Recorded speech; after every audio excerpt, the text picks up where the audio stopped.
I want to pick up a bit more on two really grievous things that happened last week in the House of Parliament, in the House of Commons, perhaps, here in the United Kingdom. I'm talking about decisions relating to the beginning of life and the end of life. So last week there was a vote on, actually it's part of the criminal justice bill, and that vote was about decriminalising abortion, specifically for mothers if they self-administer abortion drugs.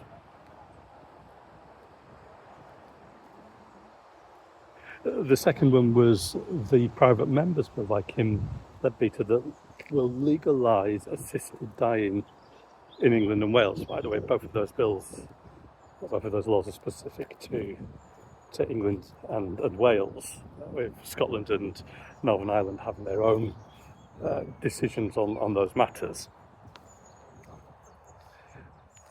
And I wrote a couple of articles engaging with the abortion issue last week,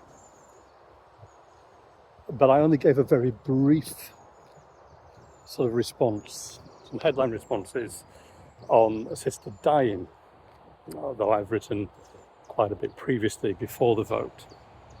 But I wanted to come back and share some further reactions, and I want us to think about both of them, because both of them concern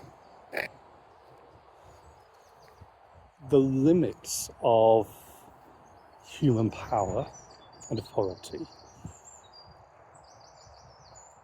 what we can rightly and legitimately do in terms of life, taking and giving life, but because both were about whether or not we as human beings can take the life of another human being.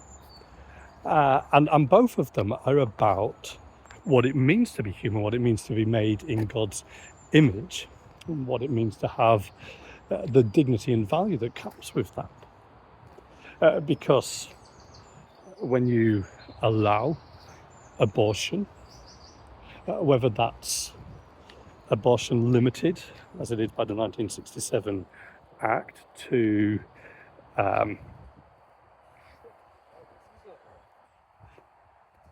fetuses under 24 weeks, and where there are particular issues, whether that's a risk to the health of the mother, or whether there are questions about whether that baby will have a healthy life themselves if they're born, or whether it is permitting it all the way up to birth, as will be the effect of that decriminalisation if abortion is self-administered. So that will mean that the mother, if she takes medication, takes drugs herself to abort her baby, to kill her baby, even up to the day before its due date, then up to term, then she will not be prosecuted. She is not considered to be guilty under the law. It doesn't take away the criminal nature of late abortion if administered by someone else.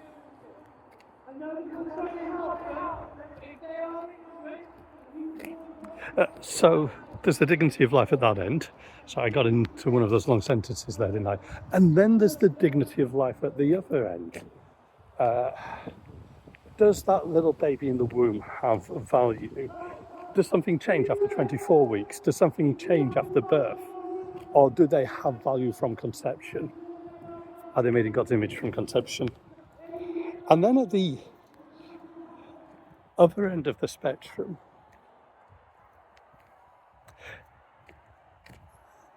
is there less to life because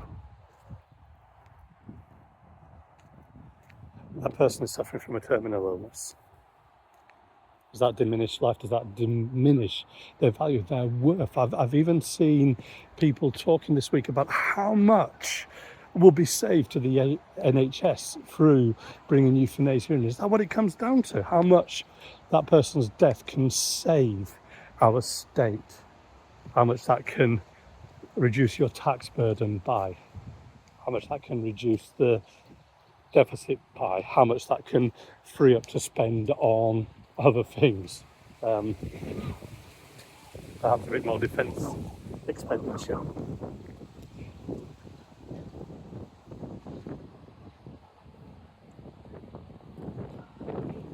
So I wanted to come back and say a bit more.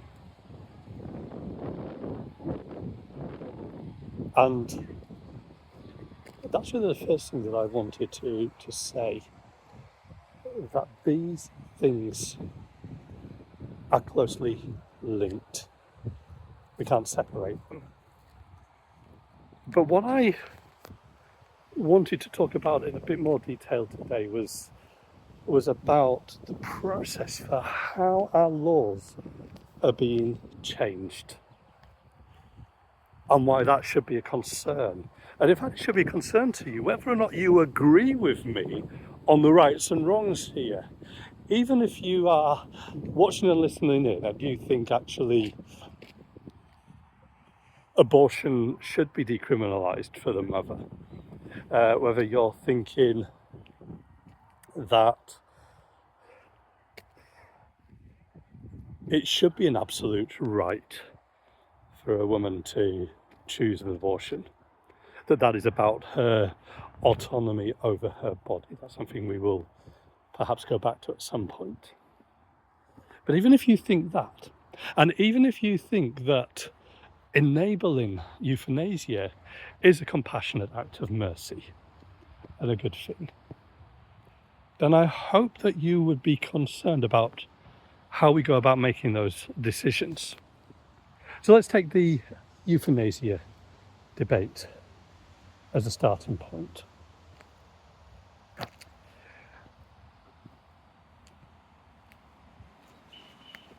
This is an issue where the Prime Minister has a preferred view. He supports euthanasia. He wants it in law. He's in favour of it. And he has made commitments to people to do what he can to enable that.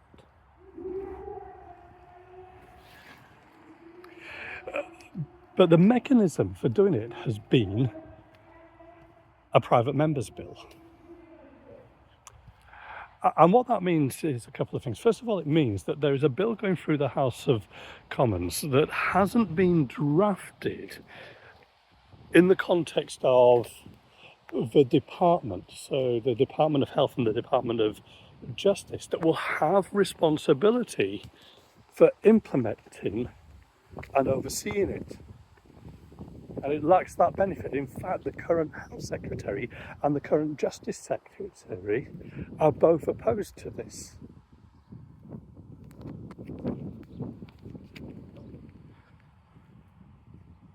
But also because it's a private member's bill, that means that time is constrained, and because it sort of topped the list, it's been given more time than other private members' bills will. But it's not got the kind of time and space that government bills will have. And that has really constrained scrutiny. So one of the big themes when it went to committee stage was constantly that people were being cut off as they gave evidence, as they made recommendations, because there wasn't time to hear more from them. They were being told, keep your answers brief, don't take up too much time, give way to other people. And so we have one of the biggest changes ethically, culturally, legally, to our country, to institutions, including, as I said, the Department of Justice, the Department of Health, the NHS. A massive change in our medical ethics, a massive change in our relationship between patients and doctors. And that is coming through with the most minimal of scrutiny, and in fact, willfully ignoring the search and scrutiny of those that are experts and those that have responsibility in this area. Then look at what happened. I've seen people talking about a bill or a law being enacted last week to decriminalise abortion. And one of the things I've kept saying is we need to be accurate about what happened. So there wasn't a bill to do with abortion, and there hasn't been an act put in place.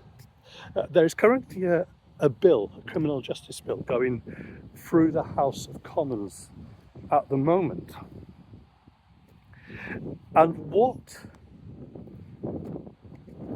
some MPs have done is they've piggybacked onto it. It's a government bill, but they've piggybacked onto it and they've put an amendment in which is intended to change two other existing acts of Parliament.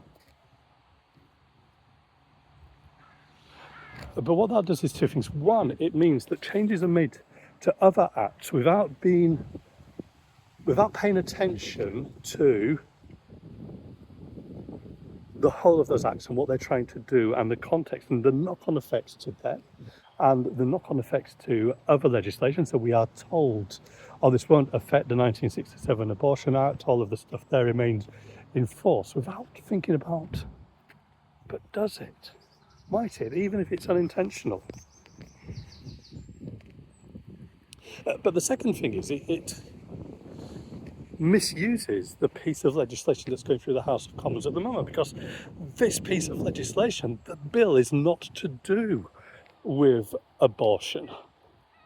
I say it's been misused, and this isn't the first time. There's been a couple of times. I think this happened with the Domestic Violence Act.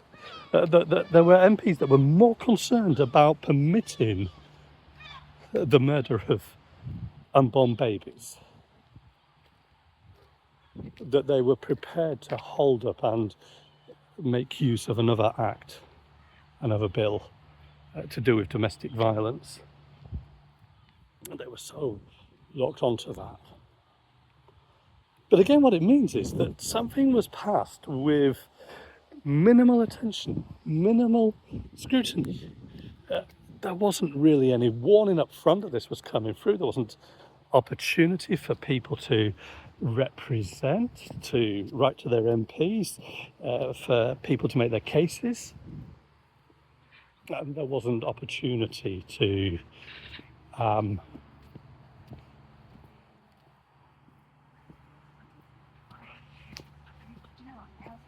have proper debate and scrutiny. And whatever your opinions are on the substance there, this is not a good way to make legislation. It is sneaking things in without properly checking them through. Decisions are made quickly. Decisions are made conveniently, and anybody who tries to slow things down, to hold things up, is accused of playing games with important issues. Yet, I want to suggest that it's those that have been playing games of the legislative process to get their way, to get things through quickly, and not those that are playing games with a serious issue.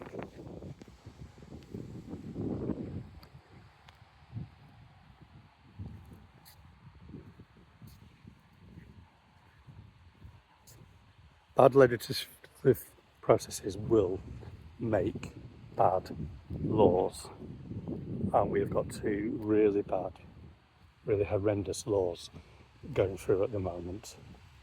That should grieve us. That should concern us.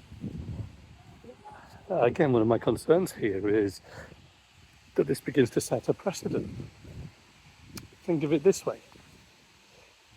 If you want to extend euthanasia beyond the limited nature of it in the current act, then how are you going to do that if you're an MP? Are you going to try and get proper time to debate changes and extensions on the floor of the House of Commons? Or are you going to again piggyback on another bill and sneak your amendments through pretty much on the nod? What else? What else might MPs push through these methods? What other harm will be caused? So those are my first thoughts in a walk and talk on both the decriminalisation of abortion and the legalisation of euthanasia. Thanks for listening in.